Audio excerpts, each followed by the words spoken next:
কি গো, সকাল হয়ে গেল, কাল থেকে ঘুম থেকে উঠাই দিলাম, আমারে আর মেসেজ দিলা না যে? দেইনি, এমনি।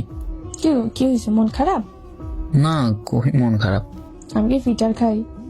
29 তারিখে তোমার জন্মদিন। হ্যাঁ, তো কি হয়েছে?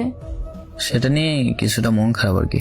আমার জন্মদিন, সেটা নিয়ে তোমার মন খারাপ হওয়ার কারণটা কি? তোমার জন্মদিন, তোমাকে উপহার দেওয়ার মতো আমার কাছে একটা ফুল কেনার টাকা পর্যন্ত নেই। হায় রে, এই সামান্য বিষয় নিয়ে তোমার মন খারাপ করে বসে আছো? সামান্য মনে হলেও আমি এটা সামান্য ভাবি না। 1 বছর পর তোমার জন্মদিন আসে, আর আমি এমন একটা পরিবারের জন্ম নিয়েছি, শালা চাইলেও তোমাকে একটা উপহার দেওয়ার সক্ষমতা নেই। মাঝে মাঝে মনে হয় এসব পড়ালেখা বাদ দিয়ে একটা জব করি। এসব সামান্য বিষয় নিয়ে মন খারাপ করলে আমার সাথে রিলেশন রাখতে হবে না ভাই, থাক। আচ্ছা, তুমি আমার জন্মদিনে আমার কাছে আসতে পারবে?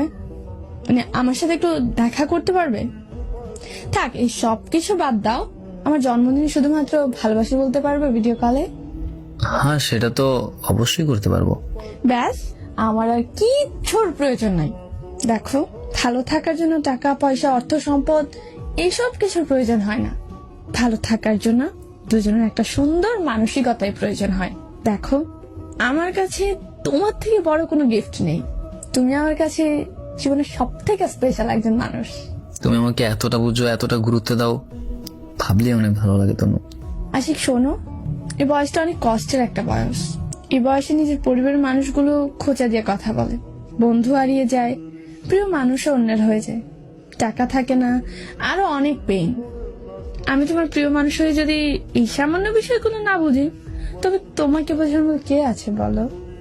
প্রতিষ্ঠিত পুরুষ কখনো মেয়েদের ভালোবাসতে জানে না, কারণ সে প্রতিষ্ঠিত। তবে বেকার পুরুষ যখন একজন মেয়ের সাথে আবদ্ধ থেকে প্রতিষ্ঠিত হয়, তখন সে পুরুষ তার প্রিয় মানুষকে ভালোবাসতে পারে। তাই তাকে প্রতিষ্ঠিত বানিয়ে তারপর বিয়ে করব আমি, আর বাকি সময় তোমার জন্য অপেক্ষা করব। এত কিছুর পরেও যদি বিয়ে না হয় আমাদের, কি করব? কি করব? আমরাই আমাদের পথ খুঁজে বের করব।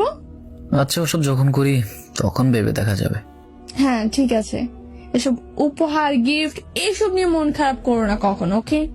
আমি যেন আর কখনো এসব না দেখি। দেখলে তো বুঝোই তনুর বকা কত মজা। ঠিক আছে বাবা। আমার ছোট মেয়ে তামিমকে পাঠাচ্ছি তোমার কাছে, স্কুলের কাছে থেকেও 1000 টাকা নিয়ে যাবে। টাকা দিচ্ছ কেন? আমার জন্মদিনে আর মাত্র 12 দিন বাকি আছে। তুমি এই কদিন চলবে না, বন্ধু বান্ধব নিয়ে হাঁটতে চলতেও তো কিছু খরচের ব্যাপার স্যাপার আছে, খরচ করবা। শেষ হলে আমারে বলবা, আমি হলাম তোমার পার্সোনাল ব্যাংক। আমারে আমার আব্বু দেয়, আমি আমার জামাইকে দিই, পরে আবার আমার জামাই আমার সব ফেরত দিয়ে দিবে, হইলো না?